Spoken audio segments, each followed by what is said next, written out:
अस्सलाम वालेकुम दोस्तों, आप सभी का वेलकम है आपके ही अपने चैनल उरूज उर्दू में। और आई होप आप अच्छे होगे, या मुझे तो नहीं लगता पेपर देख कर के अच्छे होगे। वैसे पेपर मॉडरेट लेवल का था, ज़्यादा डिफ़िकल्टीज उसमें नहीं लगी इस बार, इजी लग रहा था पेपर।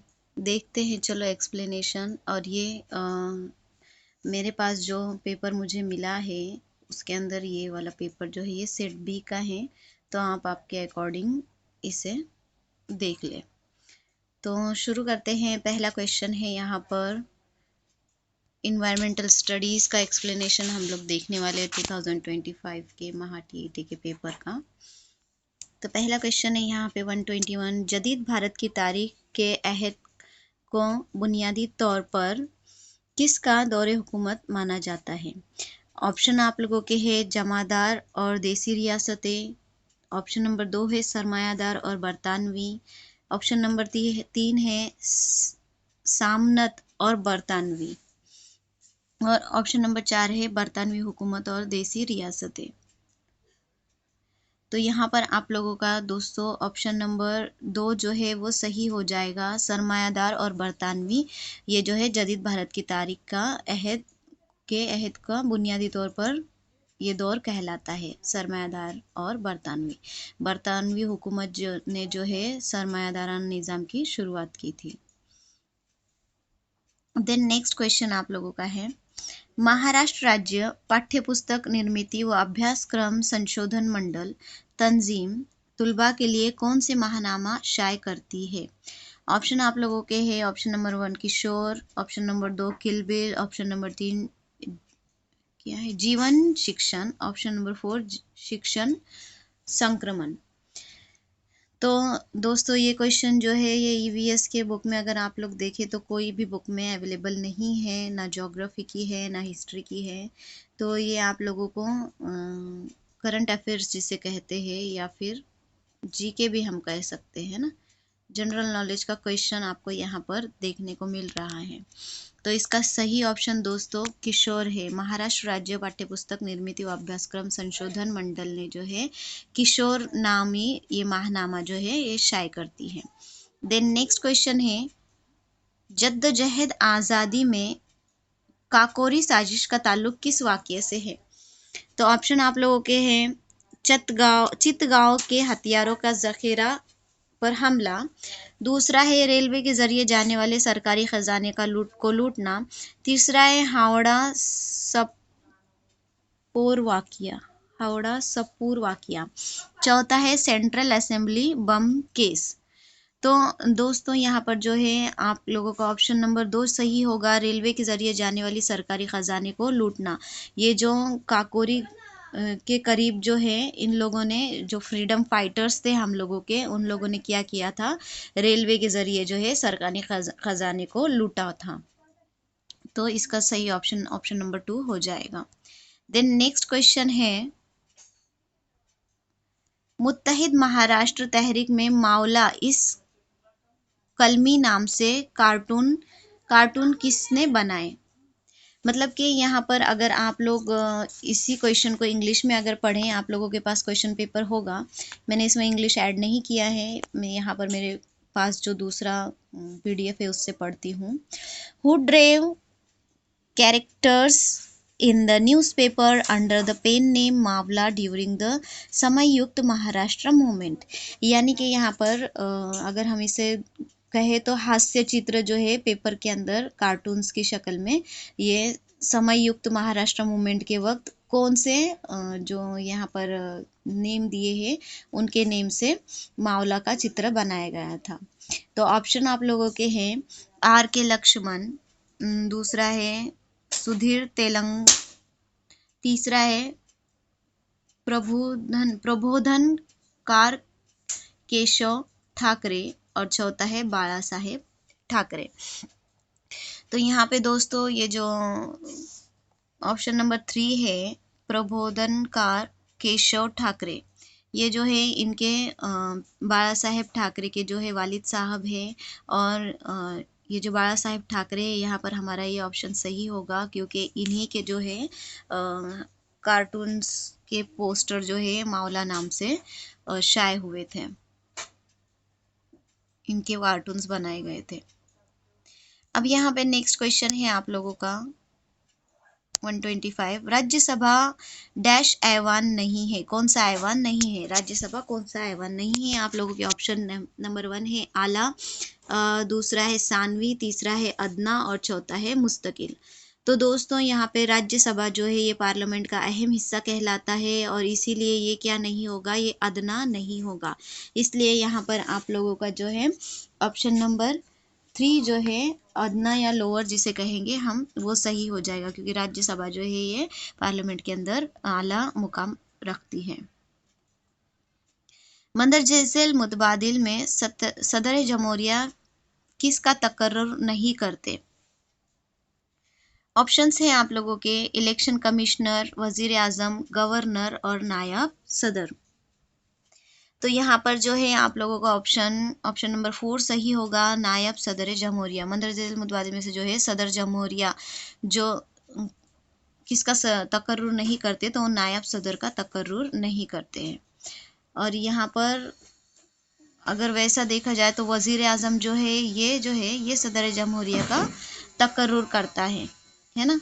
तो यहाँ पर ये समझ में आने के लिए थोड़ा मुश्किल है ये वाला क्वेश्चन। देखते हैं इसका क्या बनता है जब हमारी ऑफिशियल आंसर की आएंगी इसमें। नेक्स्ट क्वेश्चन है आप लोगों का, मंदरजा झैल मुतबादिल में से गलत बयान कौन सा है। ऑप्शन नंबर 1 है 500 नकूस से कम आबादी वाले 2 या 2 से ज़्यादा गांव के लिए गट ग्राम पंचायत होती है। दूसरा है हर माली साल में ग्राम सभा के कम अज़ कम 6 अजलास होना लाजमी है। तीसरा है ग्राम सेवक का तकर्रुर हल्का तरक्याती अफसर गट विकास अधिकारी करता है। चौथा है ग्राम सभा बुलाने की जिम्मेदारी सरपंच की होती है। तो यहाँ पर आप लोगों का दोस्तों ऑप्शन नंबर 3 जो है ये सही हो जाएगा, क्योंकि ये सभी ऑप्शन जो है ये सही हैं, ये सही बयान है। लेकिन गलत बयान ये है कि ग्राम सेवक का तकर्रुर जो है हल्का तरक्याती अफसर करता है, बल्कि यहाँ पर हल्का तरक्याती अफसर नहीं करता, बल्कि इसका तकर्रुर जो है जिला परिषद के जो सीईओ होते हैं वो करते हैं। ग्राम सेवक का तकर्रुर जिला परिषद के सीईओ करते हैं।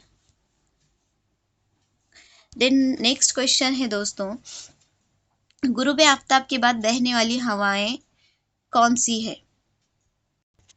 ऑप्शन से आप लोगों के पहला है नसीम बहरी, दूसरा है मौसमी हवाएं, तीसरा है पहाड़ी हवाएं और चौथा है सैयाराती हवाएं, प्लैनेटरी विंड्स। तो दोस्तों अगर यहाँ पर हम लोग गौर से मुतालिया करें तो गुरूब आफ्ताब के बाद जो है ज़मीन की जो हवा है वो खुश्की से समंदर की तरफ बहती है ना। ज़मीनी हवाएं जो है, ज़मीन से हवा जो है खुश्की से समंदर की तरफ बहती है, ज़मीनी हवा। और अगर पहाड़ी इलाके में जो अगर देखें तो पहाड़ी हवाएं जो है ये वैलीज की तरफ बहती हैं। ऐसा क्यों होता है, क्योंकि पानी की बनिस्बत जो है ज़मीन जो है ज़्यादा ठंडी हो जाती है। अगर हम लोगों ने पढ़ा होगा हम लोगों ने कि पानी जो है ये दिन के वक्त पानी जल्द ठंडा होता है और जल्द गर्म होता है, और ज़मीन जो है ये देर से गर्म होती है, देर से ठंडी होती है, लेकिन ज़्यादा देर तक रहती है। तो यही वजह है। अब यहाँ पर अगर ऑप्शन इन लोग ने क्वेश्चन जो दिया है गुरूब आफ्ताब के बाद बहने वाली हवाएं, तो लेकिन कहाँ की बहने वाली हवाएं ये नहीं दिया है। अगर ज़मीन के ऊपर दिया जाता तो यहाँ ज़मीनी हवाएं होता, और पहाड़ी इलाके में दिया जाता तो पहाड़ी हवाएं होता। तो यहाँ पर थोड़ा मुश्किल है इस क्वेश्चन का जो है ऑप्शन आप लोगों को बता पाना। नेक्स्ट क्वेश्चन है आप लोगों का, कौन सी आबो हवा में तबखीर का अमल सुस्त हो जाता है। तबखीर का अमल यानी इवेपोरेशन का अमल जो है कौन सी वाली आबो हवा में सुस्त हो जाता है। तो आप लोगों के ऑप्शन है खुश्क, गर्म, मरतूब और सर्द। तो यहाँ पर दोस्तों खुश्क आबो हवा में और गर्म आबो हवा में जो है इवेपोरेशन जो है, धूप अच्छी होती है इवेपोरेशन के लिए, सन रेज की मतलब कि हीट की ज़रूरत होती है ना, धूप की ज़रूरत होती है, तो इसमें इवेपोरेशन ज़्यादा होता है। और हमें यहाँ पे सुस्त पूछा है यानी कम कब होता है, तो मरतूब हवाएं जो होती है, ह्यूमिड जिसे कहेंगे, जब मॉइस्ट जो हवाएं होती है, तो ये हवाएं जो होती है इसके अंदर इवेपोरेशन कम हो जाता है, जिसकी वजह से जो कपड़े वगैरह है वो भी सूखने में क्या होते हैं, वक्त लगता है। तो यहाँ पर हमारा ऑप्शन नंबर 3 यहाँ पर सही हो जाएगा। नेक्स्ट क्वेश्चन है, 5वीं जमात के तुलबा और मौलिम इजाफी तालीमी सरगर्मी के काम के लिए अलीबाग गए, तो उन्होंने किस तरीके तदरीस का इस्तेमाल किया। तो अब ये यहाँ पर ऑप्शन आप लोगों के हैं, सैर का तरीका, सफ़र का तरीका, थर्ड है मुशाहिदाती तरीका और चौथा है मुजाहिराती तरीका। तो अब यहाँ पे सैर का तरीका यानी पिकनिक मेथड तो है, ये तो नहीं होने वाला है ना, ट्रैवल मेथड भी नहीं होगा। मोस्ट ऑफ यहाँ पर अगर लिखा जाता फील्ड विजिट तो उसके बारे में सोचा भी जाता है ना, लेकिन यहाँ पर जो है मुशाहिदाती तरीका जो है ये हमारा सही ऑप्शन हो जाएगा, क्योंकि वहाँ जाने के बाद जब हम सैर के लिए जाएंगे तो वहाँ जाने के बाद हम लोग क्या करेंगे, मुशाहिदात करेंगे, ऑब्जर्वेशन करेंगे, इसलिए ऑब्जर्वेशन मेथड या मुशाहिदाती तरीका हमारा सही हो जाएगा।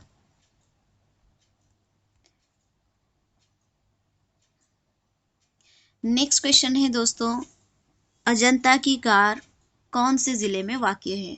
ऑप्शन है जालना, ऑप्शन नंबर 2 है छत्रपति संभाजी नगर, ऑप्शन नंबर 3 है बुल्ढाना और ऑप्शन नंबर 4 है जलगांव। तो दोस्तों हम सभी को पता है अजंता की गारें जो है अजंता एलोरा की, ये छत्रपति संभाजी नगर यानी औरंगाबाद में वाक़ है ना, जिसे अभी छत्रपति संभाजी नगर नाम दे दिया गया है। नेक्स्ट क्वेश्चन है, जेल में से गैर मरई कारोबार करने वाला शख्स कौन सा है। अब पहले गैर मरई कारोबार अगर इसे देखें तो इसे इंग्लिश में यहाँ पर लिखा गया है इनविजिबल ट्रेड लिखा गया है ना। तो इनविजिबल ट्रेड पहले ऑप्शन देख लेते हैं। ऑप्शन नंबर 1 है किसान, ऑप्शन नंबर 2 है डॉक्टर, ऑप्शन नंबर 3 है कुम्हार और ऑप्शन नंबर 4 है सुनार। यानी यहाँ पे हम गैर मरई कारोबार या तो फिर इसे सर्विस भी कह सकते हैं, सर्विस सेक्टर भी कह सकते हैं ना, सर्व करते हैं ना लोगों को ये, जैसे पैसों के बदले क्या किया जाता है, सर्विस दी जाती है ना। तो ये गैर मरई कारोबार या फिर इसे इनविजिबल ट्रेड भी कहा जा सकता है। पैसों के बदले में हम क्या करते हैं, इनसे सिर्फ सलाह लेते हैं ना, कोई चीज़ नहीं लेते। तो यहाँ पे ऑप्शन नंबर 2 हमारा डॉक्टर सही हो जाएगा। नेक्स्ट क्वेश्चन है, कुतुबैन पर अमल तखीर की रफ्तार डैश होती है। कुतुबैन यानी पोलर रीजन, जो पोल्स होते हैं हमारे, यहाँ पर मैं छोटा सा बना देती हूँ, ये हमारी दुनिया है और ये जो होते हैं ये पोल्स होते हैं ना, north pole and south pole. तो यहाँ हमें पूछा गया है अमल तबखीर यानी evaporation in polar areas, rate of evaporation, उसका रेट कैसा होता है, उसका अमल कैसा होता है। तो ऑप्शन है आप लोगों के कम से ज़्यादा, मुअत्तदिल से ज़्यादा, औसत कम और कम से कम। तो हम सभी को पता है जो पोलर रीजन होते हैं यहाँ पे क्या होता है, पूरी बर्फ़ होती है ना, हमेशा स्नोफॉल्स होता है, पूरा एरिया जो है ये बर्फ़ से ढका हुआ होता है। तो यहाँ पे जो है इवेपोरेशन होगा क्या, फिर यहाँ पे अमल तफकीर का अमल बिल्कुल नहीं के बराबर होता है, क्योंकि यहाँ पर धूप नहीं होती, धूप नहीं होगी तो पानी जो है ये हवा में या गैस में तब्दील नहीं होगा, है ना, तो फिर इवेपोरेशन कैसे होगा। देन नेक्स्ट क्वेश्चन है, सर्द इलाकों में ठोस बर्फ डैश रहता है। ऑप्शन नंबर 1 है शफ़ाफ, नंबर 2 है मजबूत गैर शफ़ाफ, 3 है यकसा जमात और 4 है गैर शफ़ाफ। शफ़ाफ यानी जिससे हम लोग ट्रांसपेरेंट जिसे कहेंगे, इजीली आर पार देख सकते हैं। तो सर्द इलाकों का पूछा गया है, यहाँ पे बर्फ़ का नहीं पूछा गया। अगर हमें कोई बर्फ़ पूछ लेते या तो फिर बर्फ़ की कोई पतली सी तह अगर होती तो वो शफ़ाफ होती है ना, और मजबूत गैर शफ़ाफ यानी यहाँ पे दिखाया है मैसिव, तो मैसिव भी नहीं होता। यहाँ पे जो है बर्फबारी होती रहती है एक के ऊपर एक, जो बर्फ़ है जमती है, लेकिन वो मजबूत और ठोस नहीं होती है ना, वो कैसी होती है, भुरभुरी होती है। और ये यकसा जमात यानी होमोजीनियस भी नहीं होती है ना, तो ये गैर शफ़ाफ होती है यानी ओपेक्यू होती है, इसमें से हम लोग देख नहीं सकते ना दूसरी साइड का, तो ये गैर शफ़ाफ होती है। तो यहाँ पर ऑप्शन नंबर 4 हमारा सही होगा। नेक्स्ट क्वेश्चन है, झेल में से मगरबी सिमत में बहने वाली नदी कौन सी है? यहाँ पे आप लोगों को ऑप्शन दिए हैं, option number 1 Luni, option number 2 Son, option number 3 Tungabhadra, option number 4 Gomti. तो यहाँ पे दोस्तों ये जो शोन नदी जो है, अगर इसकी बात करें तो ये जो है ये गंगा की ट्रिब्यूटरी कहलाती है और ये मशरिक की तरफ बहती है ना, ईस्ट की तरफ बहती है। फिर अगर तुंगभद्रा की बात करें तो तुंगभद्रा जो है ये कृष्णा नदी की ट्रिब्यूटरी कहलाती है ना, माविन नदियाँ कहलाती है कृष्णा नदी की, और ये भी ईस्ट की तरफ यानी मशरिक की तरफ ही फ्लो करती है। उसके बाद गोमती की अगर बात की जाए तो गोमती जो है ये गंगा की ट्रिब्यूटरी कहलाती है और ये साउथ ईस्ट की तरफ की जानिब से, यूपी की जानिब से कहाँ पे बहती है, यूपी की जानिब से साउथ ईस्ट को बहती है, यानी जुनूब मशरिक की जानिब बहती है ना, जुनूब मशरिक की जानिब बहती है। तो यहाँ पे लूनी जो है ये सिर्फ एक नदी है जो इन चारों ऑप्शंस में से, ये वाली नदी है लूनी, ये जो है मगरिब की सिमत बहती है और ये कहाँ जाकर मिलती है, गुजरात, कच्छ गुजरात की तरफ ये बहती है, यानी इस तरफ, यहाँ पे गुजरात है ना हमारा।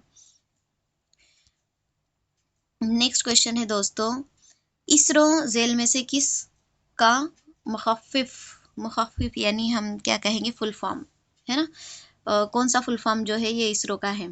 तो ऑप्शन नंबर 1 है हमारा इंडियन स्पेस रिसर्च ऑर्गेनाइजेशन, दूसरा है इंडियन स्पेस रिजर्वर ऑर्बिट, तीसरा है इंडियन स्फेयर रिसर्च ऑर्गेनाइजेशन, चौथा है इंडियन स्फेयर रिसर्च ऑर्बिट। तो दोस्तों यहाँ पर ये बहुत ही इजी था, शायद हम लोग ने एमसीक्यू में या फिर टेस्ट में इसे सॉल्व भी किया है। तो इसका सही ऑप्शन ऑप्शन नंबर 1 है इंडियन स्पेस रिसर्च ऑर्गेनाइजेशन। झेल में से मिट्टी की जरखेज़ी में कमी की वजह बताने वाला मुतबादिल कौन सा है? ऑप्शन नंबर 1 है आपका नामियाती मादों का तनासुब ज़्यादा होना, ऑप्शन नंबर 2 है मुख्तलिफ फसलें उगाना, ऑप्शन नंबर 3 है मिट्टी का पीएच 8 से ज़्यादा होना, ऑप्शन नंबर 4 है मिट्टी का पीएच 6 से 8 के दरमियान होना। तो यहाँ पर दोस्तों अगर ऑप्शन नंबर 1 की बात की जाए तो नामियाती मादों का तनासुब ज़्यादा होगा, तो ज़मीन मिट्टी जो है वो क्या होगी, ज़रखेज़ होंगी। हमें यहाँ बताना है ज़रखेज़ में कमी की वजह। और मुख्तलिफ फसलें उगाना जो है ये क्या है, ज़रखेज़ी को बरकरार रखने के लिए ही मुख्तलिफ फसलें एक ही ज़मीन के ऊपर उगाई जाती हैं। और मिट्टी का पीएच जो है 6 से 8 के दरमियान होना, ये जो है सेहत याफ्ता फसलों के लिए ज़रूरी होता है। तो ये जो है मिट्टी का पीएच 8 से ज़्यादा अगर होगा तो यहाँ पे क्या होता है, अल्कलाइन जो है मिट्टी का बढ़ जाता है, यानी खारापन बढ़ जाता है और इसकी वजह से मिट्टी जो है ये क्या होती है, मिट्टी की जरखेज़ी में कमी आती है। तो यहाँ पर हमारा ऑप्शन नंबर 3 दोस्तों सही हो जाएगा। उसके बाद देखते हैं रॉकेट दागने के अमल का ताल्लुक डैश के उसूल से है। ऑप्शन है आप लोगों के, पहला न्यूटन का पहला कानून हरकत, और दूसरा है न्यूटन का दूसरा कानून हरकत, तीसरा है न्यूटन का तीसरा कानून हरकत, और चौथा है न्यूटन का कशिश शक्ल का कानून।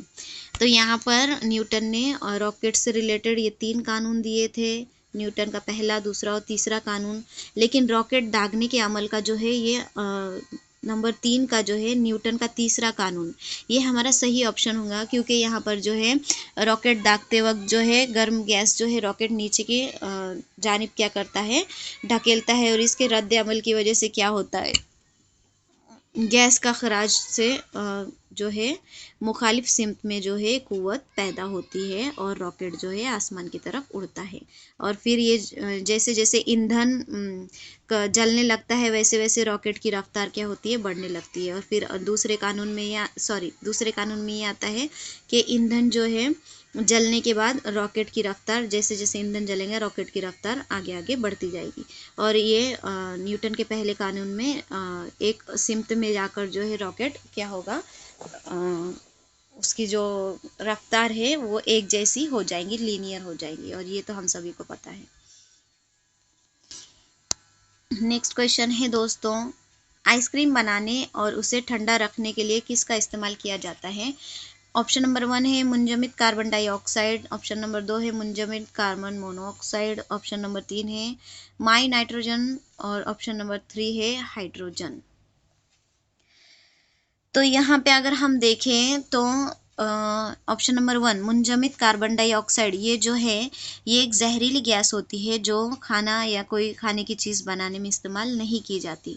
उसके बाद माई नाइट्रोजन जो है ये बहुत ज़्यादा एक्सट्रीमली कितनी होती है, ये बहुत ज़्यादा सर्द या कोल्ड होती है, -196 डिग्री होती है। तो इसके अंदर आइसक्रीम को अगर रखेंगे तो क्या हो जाएगा, पत्थर बन जाएगा आइसक्रीम का, है ना। तो ये भी ऑप्शन नहीं होगा, ये भी नहीं होगा। हाइड्रोजन जो है ये फ्लेमेबल गैस कहलाती है ना, ये जलने में मदद देती है, ये फ्लेमेबल होती है, तो ये भी हमारा नहीं होगा। तो हमारा सही ऑप्शन होगा मुंजमद कार्बन मोनोऑक्साइड।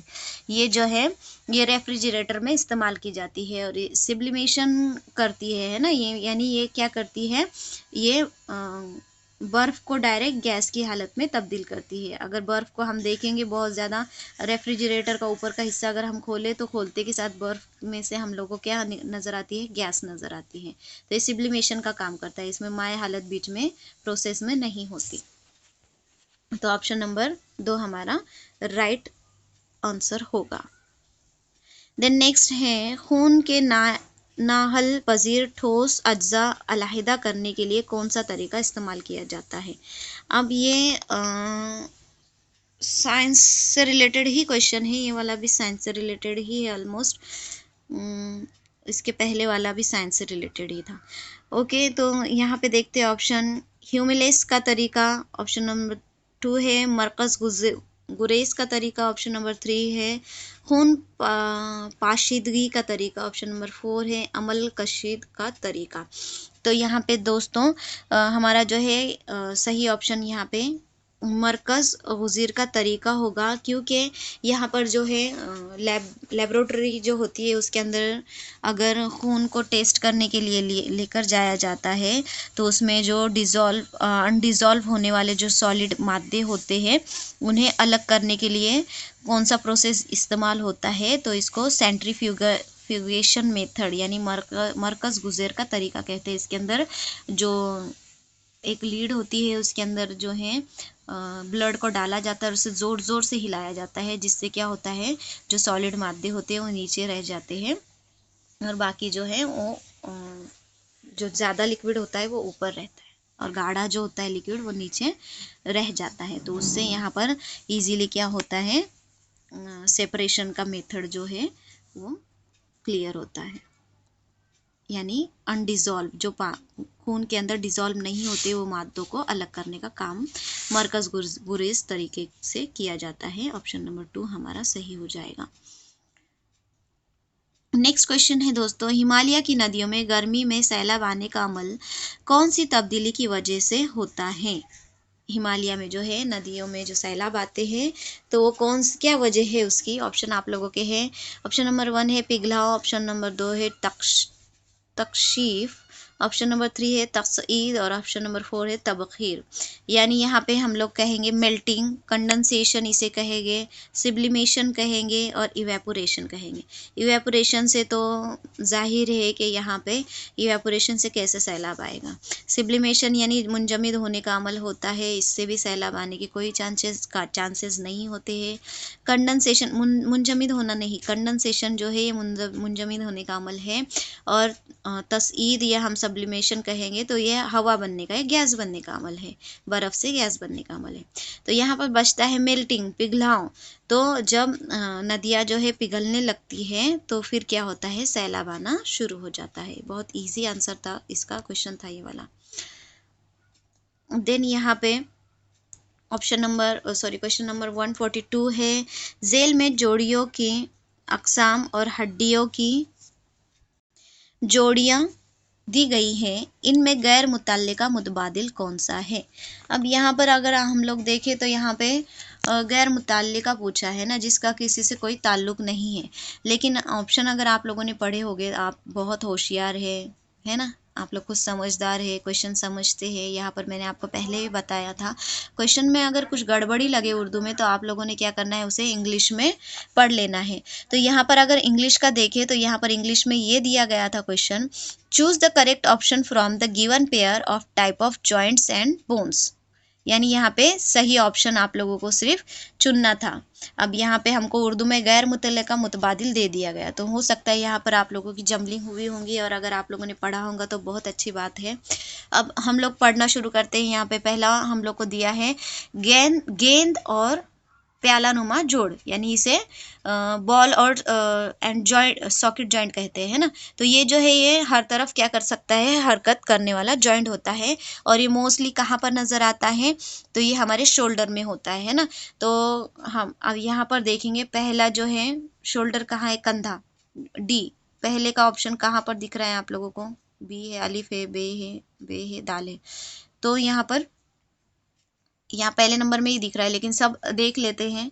उसके बाद कब्जादार जोड़ यानी हिंग जॉइंट। हिंग जॉइंट जो होते हैं हिंग जॉइंट जो होते हैं ये होते हैं एल्बो में हमारे, है ना। यानी एक साइड ही मुड़ते हैं, अपोजिट साइड में नहीं मुड़ते। तो इसका ऑप्शन नंबर अलिफ जो है ये सही होगा। दूसरे का जो है अलिफ सही हो जाएगा। पहले का जो है दाल होगा। दूसरे का अलिफ हमें कहीं दिखाई दे रहा है क्या, इन वालों में नहीं है, इसी में है। तो यही वाला ऑप्शन हमारा ऑप्शन नंबर 4 सही है। फिसलने वाले जोड़ जो है ग्लाइडिंग जॉइंट जिसे कहते हैं, ये जो है कलाई के अंदर होते हैं हमारे। देन गैर मुतहरका जोड़ जिसे कहेंगे इमूवेबल जॉइंट, जो मूव नहीं होते, वो हमारे सर के अंदर होते हैं ना। खोपड़ी के हड्डियां जो होती है ये मूव नहीं होती। तो ऑप्शन नंबर 4 यहाँ पर बिल्कुल हमारा सही होगा। देन डॉट, ये तरीका इलाज कौन सी बीमारी के इलाज में इस्तेमाल होता है।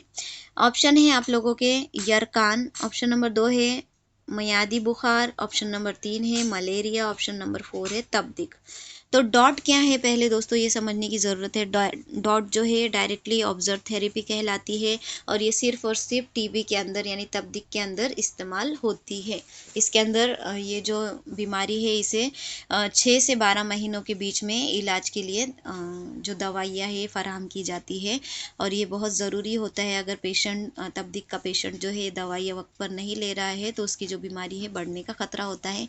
इसीलिए यहाँ पर ये जो है डॉट का तरीका इलाज निकाला गया है, जिससे पेशेंट को जो है ऑब्जर्व किया जाता है दवाइयाँ देने के बाद। तो ये सिर्फ किस में होता है, टीबी वाले में होता है। तो ऑप्शन नंबर 4 हमारा सही होगा। नेक्स्ट है जेल में तामीर की अशिया और इनके असल मिम्बे दिए गए हैं, इनमें गलत जोड़ी कौन सी है। Choose incorrect of the given list of construction material and their sources. हाँ, तो इसमें से हमें गलत जोड़ी बतानी है। पहला है रेत से कांच, यानी रेत से कांच बनती है, ये सही है। और दूसरा है मिट्टी से ईंट, कांसे से लोहा, और चौथा है चुनखड़ी के पत्थर से सीमेंट। तो दोस्तों रेत से कांच बिल्कुल बनती है। सिलिका सैंड जो है यहाँ पर रेत से कांच बनाने के लिए, मतलब कांच बनाने के लिए सिलिका सैंड जो है वो इस्तेमाल की जाती है। तो ये ऑप्शन हमारा सही होगा। मिट्टी से ईंट बनती है, हमें पता है, ईंट की भट्टियाँ हम लोगों ने देख रखी है ना।